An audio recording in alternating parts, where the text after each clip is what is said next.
Hey friends, we did something really cool I want to show you. Don't look behind me. My garage is messy. Here, let me show you real quick. Let me turn the camera around. Just kidding. Hold on. Okay, so in the freezer, so I bought a ton of meat and we did stuff with it. So I want to show you what we did. We made a whole bunch of meals and meatloaf too. We don't see it in here. Oh, don't look at that mess. Woo! I need to clean out the freezer, so just ignore whatever you just saw. Okay, so let me take you back and show you what we did. And I'm very happy to have all this prepped. It makes dinner so much easier. On the menu is chicken for chicken and noodles, barbecue chicken, sweet sticky spicy chicken. The ground beef will be patties, meatloaf, taco meat, and plain meat for spaghetti. So here's all of our chicken. We got a whole bunch of it. And yeah, I just got the cheap stuff because sometimes that's all you can really afford. So we're soaking it in this water here so that way we can wash it basically and cut off all the nasty bits like that yucky red veiny stuff and this cartilage kind of stuff and the fat and all that. And now that it's rinsed off, we're going to put it in the Instapot. And I'm going to wash my hands real quick. But you can brown that chicken if you want to make it a little bit more flavorful, but we're just going to pressure cook it for 20 minutes. And we've got some garlic here, those garlic scapes, and onion tops here. That's why they're green, because they're the tops. And put in some pepper and Worcestershire sauce and salt. It's a lot of salt, but it's going to go with a lot of meat, you'll see. Now, we should have thawed the garlic and onion out first, because as you're going to see, it's still frozen, so it doesn't blend very well. So I have to try a few different times to get it blended up. The magic ninja does not blend it. Throw a little salt in there. That's going to be for the hamburger patties. And so now we're going to thaw out the garlic and onion tops for the hamburger patties. We added some Worcestershire to this to try to add a little bit more liquid and blend it. Still doesn't work. That's thawed out for the hamburgers. Let's top this off, or take the top off and throw in a little bit of that turkey broth just to give it liquid and flavor at the same time. And this finally works. So Evan does not like the consistency of like onions and chunks of vegetables in his food. That's why we're blending it, and he won't even know. Like whenever it's all mixed with the meat, you cannot see any green or anything in there at all. So we're blending up the onion, garlic, and Worcestershire for the hamburger patties now. And we'll throw it in the smaller bowl here with the salt and pepper. And that's basically all we put inside our hamburger patties. Get all that out. Now for the meatloaf bowl here, we're going to add 2 eggs to help bind. Wash my hands again. Breadcrumbs. I made these, just dried out my bread, dehydrated it, pulverized it, and we're going to put 2 handfuls in here. Not too much. If you put too much, your meatloaf ends up being nasty and dry. We got rosemary and thyme here.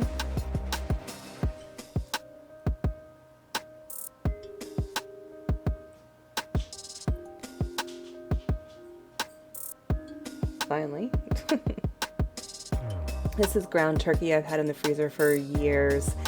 Embarrassing to say, but years. I wanted to get it used up. I wanted to get all the meat used up.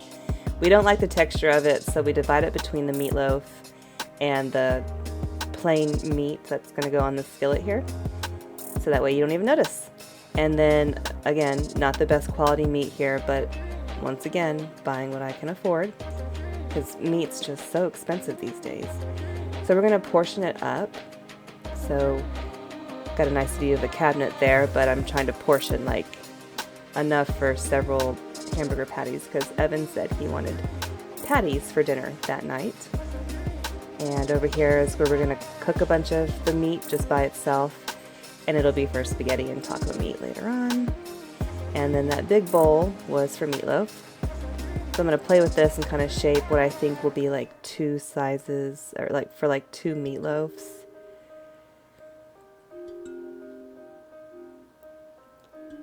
and that looks about right to me.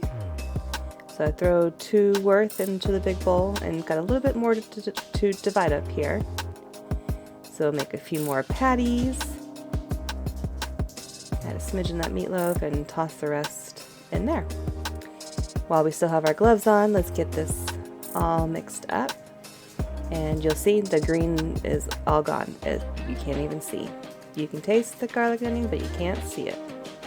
And that's how we trick our children into eating vegetables. We'll do the same thing with the hamburger meat here. And I'm going to go ahead and roll up 4 patties for the skillet you see to the left of us.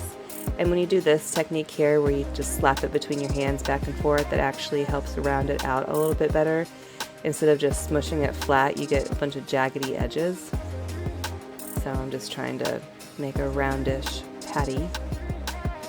They shrink up a lot anyway, so it just doesn't really matter too much in the end. Get those cooking and check on our meat. Start mixing up our meat here. And then we're going to form our 2 meatloafs. And these will be for dinner tomorrow, so these will actually go in the refrigerator. And we'll cook both at the same time because it's just nice to have leftovers for like lunch the next day or just dinner the next night, not cook every night. So we got our 2. The little bit of extra meat there, I just threw in the bowl with the patties. So it's a good thing we got these meatloaves formed now so we could use the extra meat. It's basically the same ingredients, so we just put it in the patty mixture and we can't even tell. Check on our meat again, stir it up, check on our patties. I'm trying to flatten this one out a little bit without squeezing the juices out. And they're not quite ready yet, but I'm going to scoot them to the middle of the pan, that way they cook a little better. And get some cheese sliced up and ready to go. We're going to make these patties be cheeseburgers.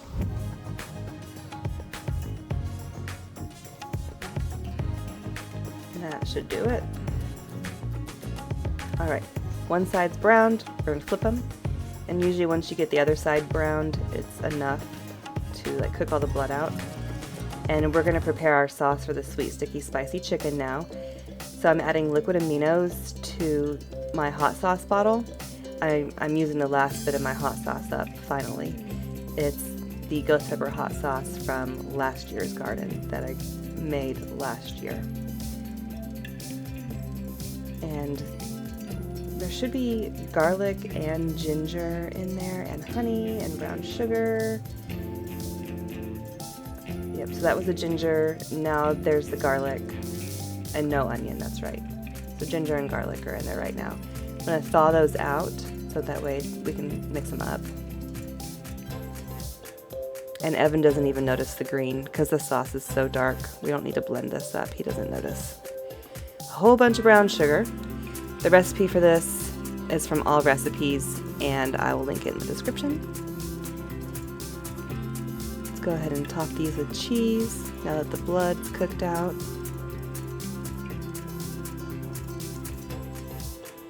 And barbecue chicken was another one that Evan requested, and I like to just throw in a bit of garlic in there and brown sugar and honey along with the barbecue sauce. Just kind of spruce up that plain old barbecue sauce and make it even tastier. So we use the whole jar there, bottle, and I add water to it as well to make it, to get out every last little bit of sauce. And we got our first round of patties are done. Mix up that barbecue sauce real good. And chicken's done. And drain the juices. That was really hot. Check on our meat again. It's browning up really good. You see the brown bits? That's extra flavor. Now look at this cool trick for shredding chicken. I wish I would have known this years ago, but I just learned it somewhat recently. We're going to throw in our turkey. We had turkey in the freezer as well, and I just wanted to throw it all in there and get it all used up and not take up space in the freezer. Now we're putting a whole bunch of chicken and turkey mixture into this bowl, about as much as we think we're going to need for the amount of liquid we made for our sweet, sticky, spicy chicken. Mix it all up here, ends up being the perfect amount. And then this bowl could have just had a lid put on it and stuck in the freezer, but I transferred it to another container. SSS is sweet, sticky, spicy chicken. We put it over buttered rice, and it is so good. Now we're going to transfer to more chicken to this and add our barbecue sauce. And even though it's a little thin because we added water to the jar, it actually turns out to be perfect. And it's not too liquidy whenever we do eat it. And we'll freeze this as well. Everything's going to be frozen. The texture does not change when you freeze it. And those bits there that I cut off, the dogs will love them. So we're going to just boil them in a little bit of water, and they'll eat it like chicken and broth. Now this is from the garden. We're going to steam these and have our vegetables for the week. And it's burgundy beans, green beans, dragon tongue beans, and sugar snap peas. And they are so good. So that's a steamer basket. We'll put it on the stove with the lid on and let those steam. Oh, but we got to make room first.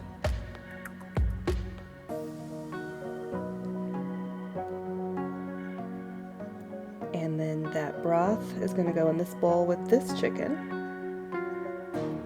Oh, we end up freezing it, using this bowl to freeze that. So yeah, that makes sense. That's good. And that is going to be just plain chicken and all the excess broth for our chicken noodle soup that Evan requested. Now for the last of the chicken turkey mixture, we're going to make, this is taco seasoning that we're making here. We're just going to dump it in there. It's the turkey chili recipe that we did a few months ago when we were trying to use up turkey leftovers. And we use that recipe, but we also add the taco seasoning into it.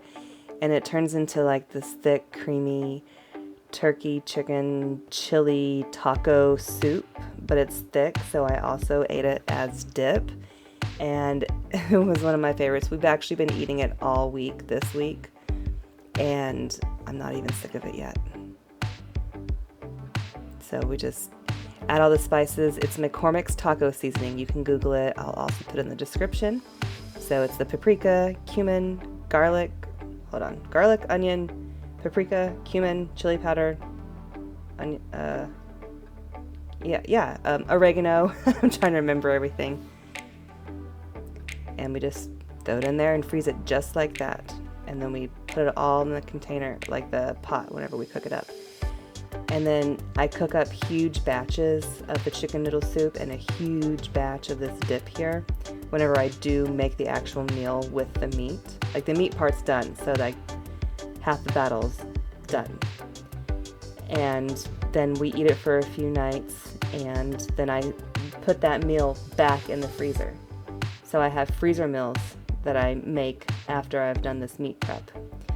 So the meat, this is plain meat, and it's going to be for meat for spaghetti, and it's just plain ground beef, already drained. And now the last of the ground beef is going to be for taco meat.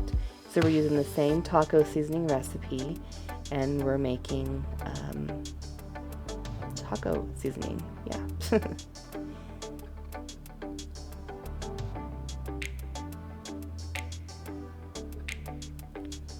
And again, all this can be frozen, thawed, made, and then you can refreeze that big meal that you made like I did. So it's meat prep, meal prep as we go. Oh, that was too much salt.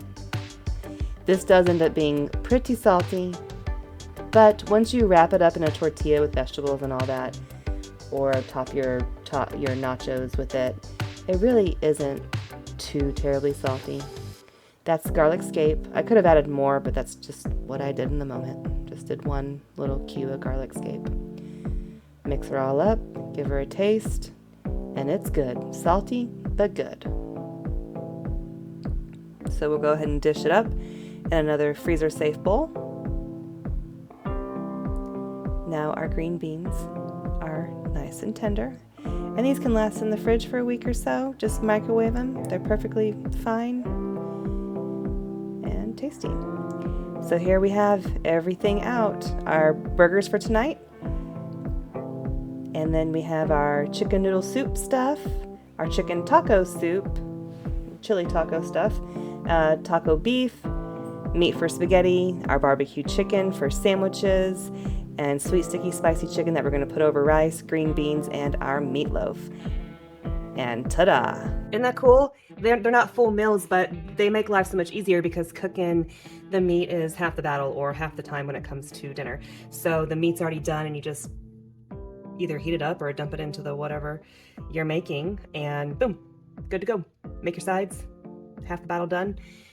So that's about 10 pounds of ground beef and I think I calculated the chicken at like 4 pounds. And then there's probably 3 pounds of turkey and then that 1 pound of ground turkey that we threw in with the ground beef. So quite a bit of meat that we were able to do stuff with. So I'm happy, I'm glad. So thanks for being here and feel free to like and subscribe and sorry, I keep looking at myself and the camera's there. Let me look at you.